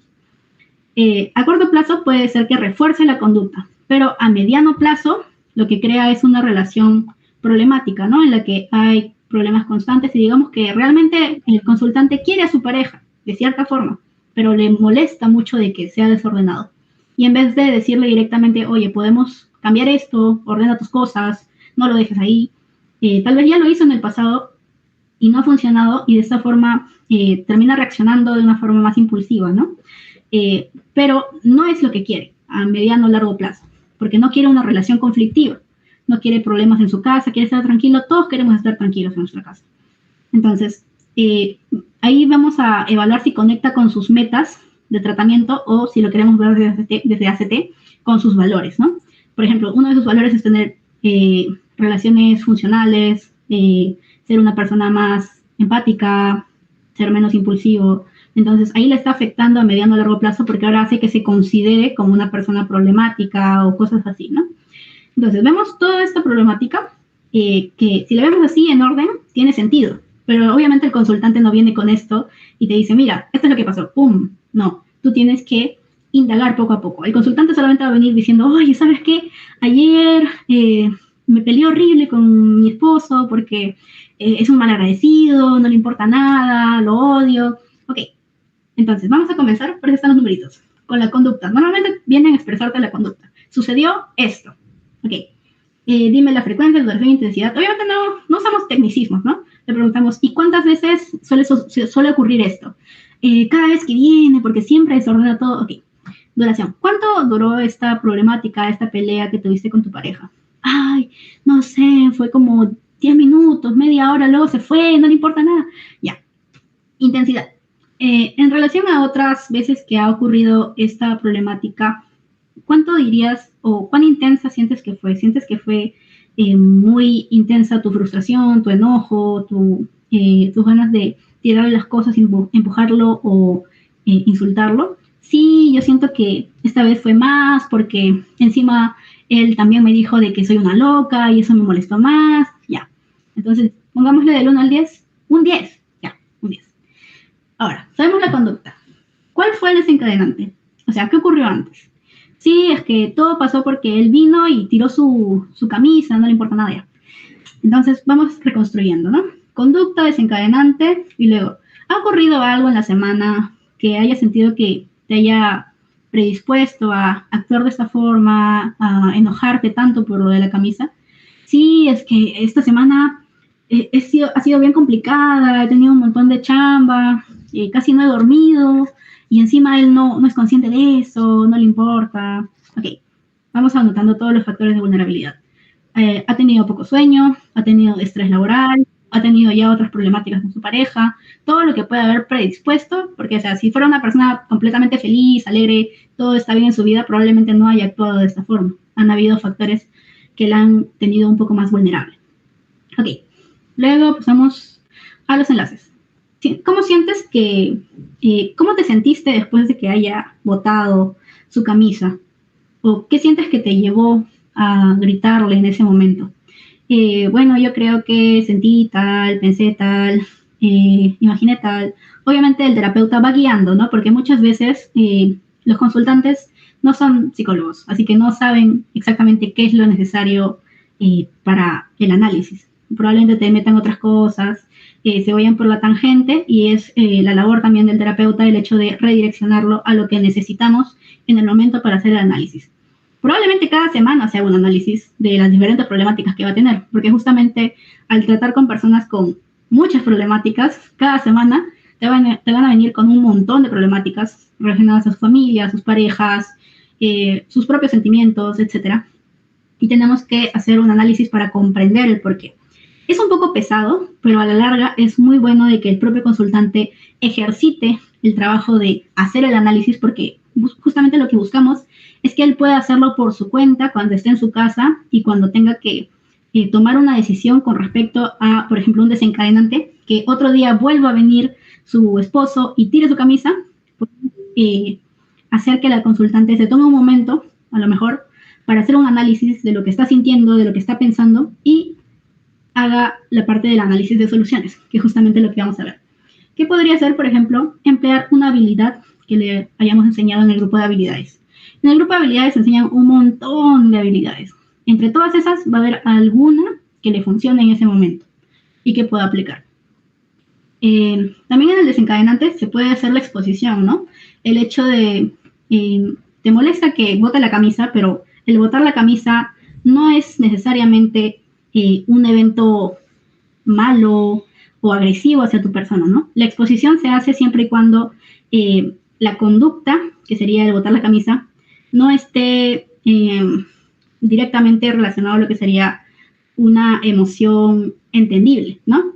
Porque, o sea, si tú ves que alguien bota una camisa, a lo mejor a ti te da igual, simplemente bota la camisa. Pero si tú, por ejemplo, sufres una agresión, digamos, sexual, es normal que te sientas mal, que quieras vomitar, etcétera, etcétera, etcétera. Es normal ese tipo de sensaciones. Entonces, no vas a hacer una exposición a una conducta que sea entendible, que tenga cierta repercusión, ¿no? La exposición se hace cuando la conducta no tiene relación con lo que sería la respuesta de la persona. Okay. Se puede hacer la exposición a lo que sería ciertas problemáticas como que, no sé, no lave los platos, que bote la camisa en sesión como tal. La exposición es un tema mucho más amplio, no voy a profundizar. En cuanto a enlaces, se puede hacer mucho lo que es modificación cognitiva, ¿no? El hecho de los pensamientos que suele tener. Aquí agarrando un poco de TCC incluso, pensamientos como que no le importo porque viene y no piensen que está ocupada toda la semana. Se puede hacer ahí modificación cognitiva, ¿no? Realmente él sabe que has estado estresado toda la semana. Se puede hacer preguntas socráticas, ¿no? El repreguntar para ver si lo que piensa tiene sentido realmente en la realidad y todo ello, pues, ¿no? Y hacer un cambio de pensamiento y poder tal vez a la vez hacer un entrenamiento en ciertas habilidades, como podría ser habilidades de efectividad interpersonal, como podría ser Dirman, enseñarle a que pueda pedir lo que necesita de forma coherente, ¿no? Y de forma más habilidosa. Ya.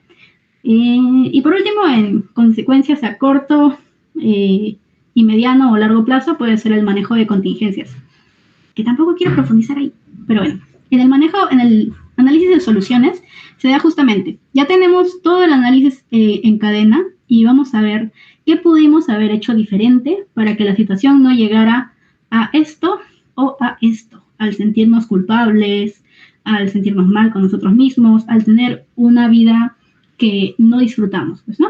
Entonces, ¿qué podemos hacer para cambiar toda esta cadena que nos ha llevado a esto? Desde aquí podemos hacer muchas cosas. Aquí, y en la mayoría de estas, por eso ven una rayita, en estas 4 principalmente se puede hacer lo que sería el entrenamiento en habilidades. Y para eso es importante también que vaya al grupo de entrenamiento en habilidades. Ya. Ayuda al consultante y al terapeuta a comprender en profundidad cómo se origina, mantiene y refuerza una conducta problemática, con el objetivo de identificar oportunidades concretas de intervención y generar estrategias alternativas más efectivas para futuras situaciones similares. Sí, justamente esto. Ya. Uy, yo creo que ya no vamos a hacer práctica, chapos, falta un montón. Y bueno, ahora pasamos con la segunda parte. Si se acuerdan, son 4. Vamos, 1 de 4. Ya. Ya, grupo de entrenamiento en habilidades. Esto lo van a ver la próxima semana. No van a ver esto, van a ver las habilidades como tal la próxima semana, que son bastante importantes y normalmente son lo más resaltante de la DBT. Lo que se suele enseñar primero, ¿no? Las habilidades, que son 4. Mindfulness, tolerancia al malestar, regulación emocional y efectividad interpersonal. Pero dirán, aquí no hay 4, aquí hay mucho más, Bloom, ¿qué pasó? Lo que pasa es que esta es la forma en la que se dan las sesiones semanales en el grupo de habilidades. Como vemos, se hace mindfulness, una habilidad, ¿cómo se dice? Un grupo de habilidades. Luego se hace mindfulness, otro grupo de habilidades, un módulo. Mindfulness, otro módulo. Mindfulness, otro módulo. Ya. Primero se hace mindfulness, normalmente son 3 semanas, la primera parte de mindfulness, ya que se explica primero lo que sería la teoría biosocial, todo lo relacionado a DBT, como una clase introductoria, ¿no? También para que se conozcan y todo ello. Las siguientes 2 sesiones se explican ya las habilidades de mindfulness, una habilidad qué y la habilidad cómo. No voy a hablar de eso porque me voy a extender, pero lo van a ver probablemente la próxima semana. Ya. Entonces, aquí tenemos 3 semanas. En el módulo de mindfulness ingresan los nuevos miembros. En estas 3 semanas van ingresando todos los nuevos miembros. Luego se hace normalmente se recomienda luego seguir con tolerancia al malestar, pero se puede variar y pueden comenzar con regulación o a veces con efectividad, dependiendo de la necesidad de los consultantes. Pero normalmente se sigue este modelo. En tolerancia al malestar se suelen hacer entre 4 a 6 semanas. Va a depender también del terapeuta y de su disponibilidad y de la forma en la que vaya a tocar las habilidades. Luego se hace otra vez otro grupo de mindfulness de 2 semanas esta vez, para volver a tocar lo mismo que en la primera sesión, pero tal vez con otro enfoque. De cierta forma, lo que se hace es, ¿cómo se llama? Practicar, porque mindfulness es una de las habilidades centrales en DBT. El hecho de que puedan, ¿cómo se diría? Tener conciencia de sus pensamientos, todo ello. Eso lo van a profundizar la próxima semana. Y en esta segunda sesión de mindfulness ingresan nuevos miembros. En cada sesión de mindfulness ingresan nuevos participantes al grupo de habilidades. Luego tenemos la regulación emocional, que suelen ser entre 4 a 8 semanas de igual forma. Mindfulness, 2 semanas. Efectividad interpersonal, 4 semanas normalmente, luego otra vez mindfulness. Todo el ciclo dura aproximadamente 6 meses, es decir, medio año. Lo que se suele recomendar es que una persona que va a entrar al grupo de habilidades haga 2 ciclos, es decir, un año completo. ¿Se van a repetir las habilidades? Sí, pero es importante que se repitan porque con que te lo enseñen una vez, a lo mejor te acuerdas de la mitad de las habilidades de tolerancia al malestar, pero la otra mitad no te ha quedado clara. Y tal vez una de las habilidades de la otra mitad que no te acuerdas te puede ser muy útil. Entonces es importante que se dé la vuelta 2 veces para consolidar los aprendizajes y también para que el mismo consultante tenga más tiempo de poner en práctica en su vida diaria las habilidades que se enseñan. Las habilidades que se enseñan son básicamente como una clase donde te enseñan formas en las que te puedes, por ejemplo, relacionar de forma efectiva, tolerar el malestar, que sería en momentos de crisis, como puedes tal vez alejarte de tus emociones por un momento hasta que luego los puedas resolver de forma más efectiva, y regulación emocional como tal, ¿no? Cómo regularte emocionalmente frente a situaciones o emociones bastante intensas. Y mindfulness ya es más un tema de concentración para poder identificar lo que serían tus sentimientos, pensamientos, impulsos en el momento, sin invalidarlos, sin ponerles un juicio de valor, sino teniéndolos en cuenta para poder trabajarlos luego con cualquiera de estas otras habilidades. Eso lo van a profundizar también los chicos en la próxima sesión, de qué trata cada una, y van a enseñarles algunas habilidades, justamente para que se puedan ir con un poquito de eso. Hay demasiadas habilidades. Obviamente en una sesión no vamos a tratar lo que se trata en un año, pero vamos a intentar traerles al menos 1 o 2 de cada uno para que puedan también tenerlos en cuenta, ¿no? Como decía, el grupo es de carácter psicoeducativo y se asemeja a una clase, donde los pacientes, o bueno, en este caso consultantes, aprenden, practican y aplican habilidades conductuales que han sido organizadas en estos 4 módulos en su vida diaria. Es muy importante que se haga el seguimiento. Obviamente en cada sesión se hace el seguimiento de que los mismos consultantes realmente estén aplicándolo a su vida, porque no importa de que sepas un montón de todas las habilidades, si no las aplicas, no te van a funcionar, evidentemente. Ok, se da una vez a la semana y cada una dura aproximadamente 2 horas. Algunos hacen 1h30, algunos hacen 2 horas y media, pero lo estándar es 2 horas y suelen tener un receso en medio para que tomen algo o coman algo. Siempre está dirigido por 2 o a veces 3 profesionales. Debemos tener en cuenta de que, como dijimos, las personas que acuden a un grupo de habilidades suelen tener problemáticas bastante complejas.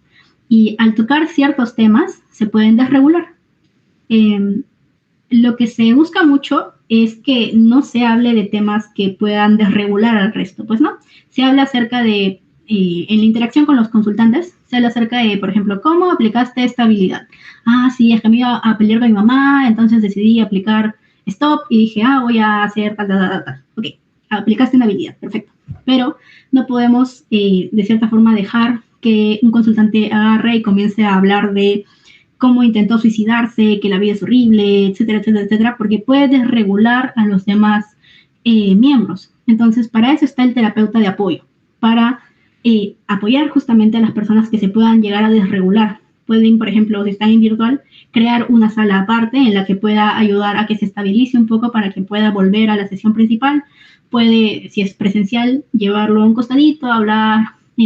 No va a ser como una terapia, obviamente. Lo que se va a buscar netamente es tal vez un poco de tolerancia al malestar, el hecho de volver un poco al momento presente y dejar este tipo de problemáticas más personales para la terapia individual, porque aquí no se tratan temas personales.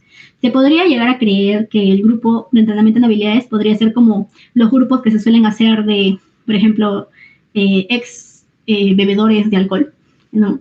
Alcohólicos Anónimos, pero no es así, porque en ese tipo de grupos las personas hablan de sus experiencias, de su vida, pero en este grupo no se busca esto. En este grupo es como una clase y solamente se interviene con los consultantes para practicar las habilidades netamente y para hablar acerca de cómo las realizaron en su vida diaria, pero no se profundiza más en sus vidas personales, porque no hay tiempo para cada uno y esas experiencias pueden desregular al resto.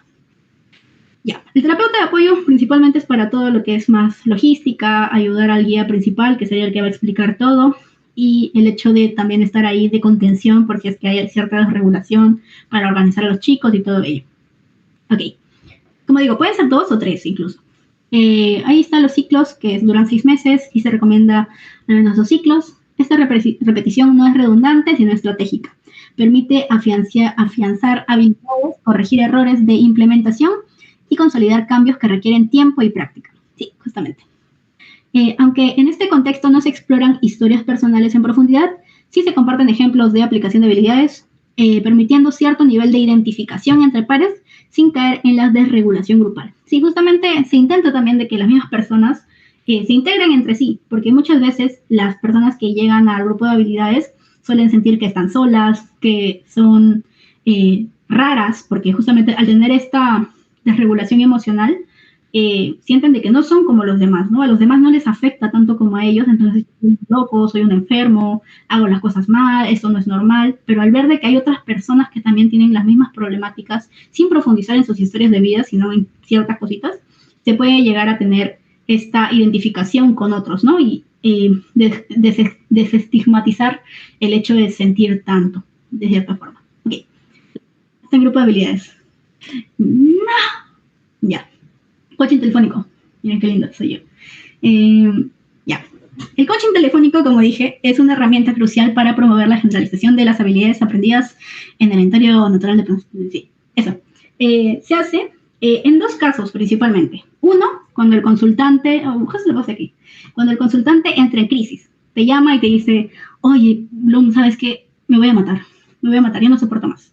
O me quiero cortar, necesito cortarme, no lo soporto, no soporto mis pensamientos, hace muy mal, te llaman llorando.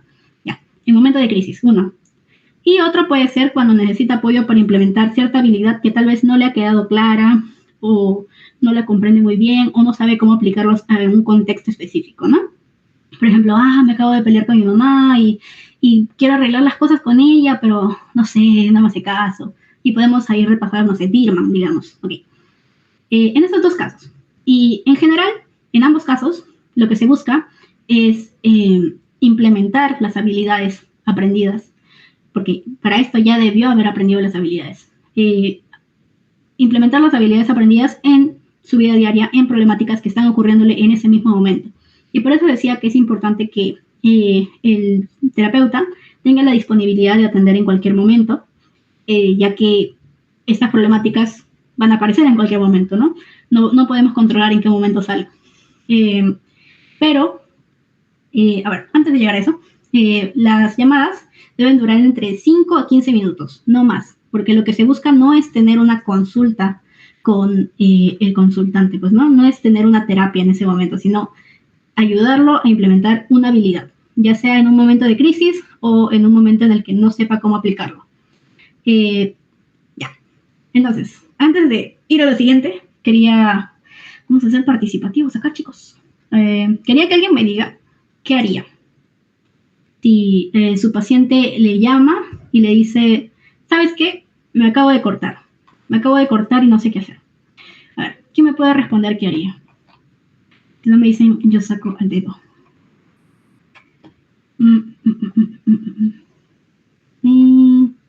A ver, ¿está Samir?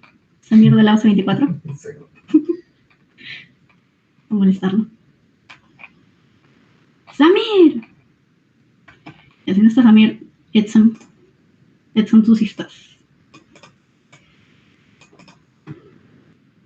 Contéstame. Ay, los odio. Giovanni llama. Giovanni. Está en la calle. ¿Qué haces en la calle? Giovanni me dice, dile que no me llame. Ya, Giovanni, Antonio dice que quiere que tú seas. Me ha dicho que le has pedido personalmente, le has escrito al privado que quieres participar. Giovanni responde, pero no pasa nada si se equivoca.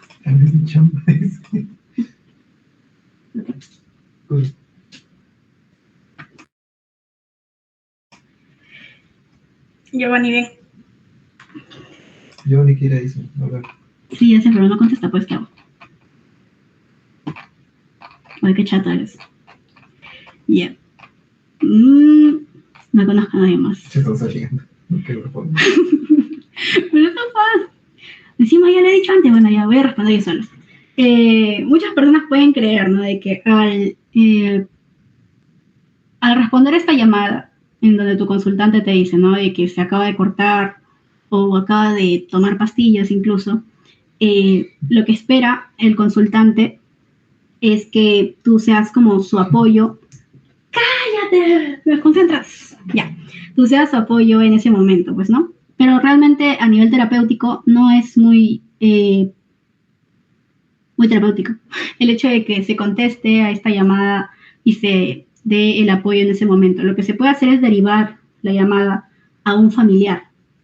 ¿Y por qué es esto? Porque al ya haber ocurrido la conducta, es decir, por ejemplo, haberse cortado, no podemos aplicar una habilidad, porque la conducta ya se ha realizado. Y lo que va a ocurrir es que si respondemos, lo calmamos, lo estabilizamos, vamos a terminar reforzando esa conducta, reforzando la conducta de, bueno, me hago daño para dejar de sentir el dolor, llamo a mi terapeuta y no pasa nada porque él me va a calmar y me voy a sentir aún mejor. Ok, entonces vamos a terminar haciendo que esta conducta se perpetúe en el tiempo. Y si lo hizo una vez, lo va a poder hacer otra vez en la que se sienta muy mal, necesite cortarse, se va a cortar, te va a llamar y se va a sentir tranquilo. Terminamos reforzando la conducta de cortarse en vez de disminuirla.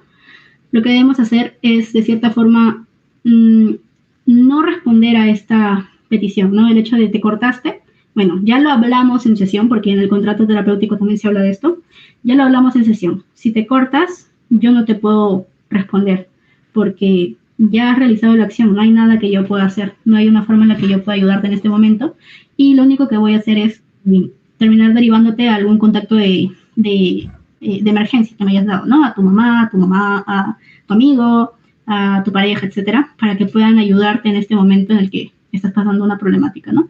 Pero realmente yo no puedo hacer algo al respecto. Y se termina la llamada. Obviamente es importante ver que esté bien, ¿no? Si está en un intento suicida, es muy importante contactar a algún contacto de emergencia para que lo pueda ayudar en ese momento. A ver, espera, voy a quitar el gatito. Era para taparlo. Ya está. Ya. Justamente aquí dejé un videito que lo voy a... Ay, no cerré. Bueno, no importa. Ahorita lo paso. Es un video que justamente habla de esto, ¿no? De cómo nuestra respuesta puede terminar reforzando conductas que no queremos reforzar. Es de Juan David Camargo Reyes, que es muy pro. Él tiene un montón de videos en YouTube hablando de análisis funcional de la conducta, ACT y DBT. Son videos largos de 2 horas que pueden visualizar si es que quieren profundizar más acerca del tema. La verdad, he aprendido bastante con él. Este es uno de sus videos en TikTok, donde también está haciendo una serie de videos acerca de DBT, y también pueden profundizar un poquito ahí.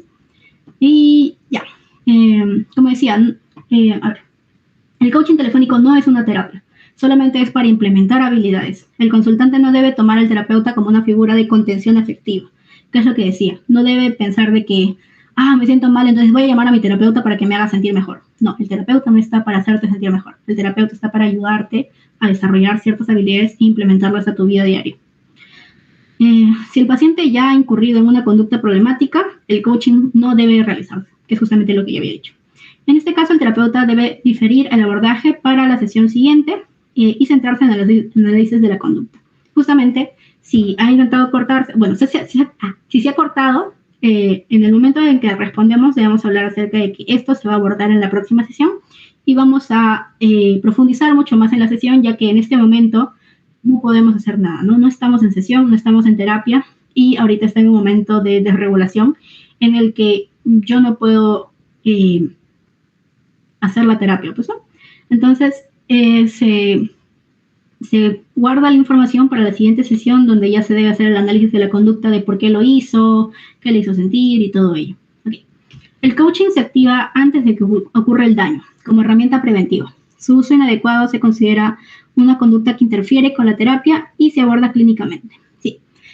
Justamente, si vemos de que tal vez en un inicio parece de que realmente el consultante tiene la iniciativa de querer realizar actividades o implementar habilidades en su vida, pero si vemos de que a cada rato nos llama, cada vez que se siente mal nos llama, para implementar, entre comillas, una habilidad, podemos comenzar a ver de que está comenzando a depender de nosotros, o incluso puede llegar a mentirnos diciendo, no es que te quería llamar, es que de verdad no sé cómo implementar esta habilidad. Y en este caso nos estaría mintiendo, pues, ¿no? Y estas serían conductas que interfieren con la terapia, ya que no dejan que la terapia se realice como debe realizarse, pues, ¿no? Y eso se aborda ya clínicamente con algunas de las estrategias que hemos visto antes. Ahorita les paso el video donde explican esto de forma mucho más desmenuzada desde el análisis funcional de la conducta, justamente con todo eso. Ya, ahorita les paso eso. Ya vamos a terminar, al fin. Ya. Yo creo que ya. El equipo de consulta clínica para terapeutas es la parte más simple de todo esto, porque es lo que ya les había dicho. Tal vez no es tan simple, tal vez no sea lo suficiente, pero es eso, pues, ¿no? El hecho de crear un equipo de terapeutas que realicen DBT y tengan casos, donde se reúnan una vez a la semana con el objetivo de brindar apoyo, retroalimentación y sostén a los profesionales, quienes suelen trabajar con pacientes altamente demandantes y emocionalmente desbordantes. El equipo de consulta funciona bajo principios dialécticos. Promueve tanto la validación entre colegas como el cuestionamiento constructivo y ofrece un espacio para ventilar frustraciones, prevenir burnout y mantener la fidelidad al modelo. Sí, justamente es lo que había dicho en un inicio, pues no. Es un grupo de terapeutas DBT que se ayudan entre sí, pero abordan tanto la parte de validación de la persona, de apoyarlo, ser un sostén para esas personas que, bueno, esos terapeutas que tienen pacientes muy demandantes, porque tal vez los estén llamando, tengan problemas muy fuertes, y obviamente somos humanos, a la mayoría de nosotros nos puede afectar escuchar historias de vida muy complejas, muy tristes en algunos casos, ya que nos pueden llegar a desbordar nuestros propios pacientes, tal vez no en sesión, pero luego pensando en ellos, pensando en las vidas que están viviendo, que suelen ser trágicas, suelen ser complicadas. Y el equipo justamente te ayuda a lo que sería darte un apoyo, ver de que hay otros que también están pasando por lo mismo, ¿no? De tener pacientes complejos y que tal vez ciertas dudas o culpas, tal vez no lo hice tan bien, tal vez debí saber más. Todo esto también se puede tratar con los demás terapeutas, quienes te pueden brindar el apoyo, pero también, por otra parte, darte la retroalimentación necesaria y también lo que sería ciertas críticas, que serían netamente retroalimentación de lo que pudiste haber hecho o podrías hacer mejor para tus próximas sesiones, o qué podrías hacer también, ¿no? ¿Qué podrías aplicar? ¿Qué habilidad podrías fortalecer? Y mantener la fidelidad al modelo en el hecho de que tal vez estás cometiendo algún error que está en contradicción con el modelo y te lo pueden decir, ¿no? Decir, oye, ¿sabes qué? Dentro del manual no se puede hacer esto. No me había dado cuenta, lo siento. Lo voy a intentar corregir. Okay. Eso netamente en lo que sería equipo de consulta para terapeutas. Y ya, creo que con eso. No, ya. Esto también creo que lo profundicé un poquito al inicio. DBT no es un conjunto de técnicas sueltas, sino es un tratamiento integral.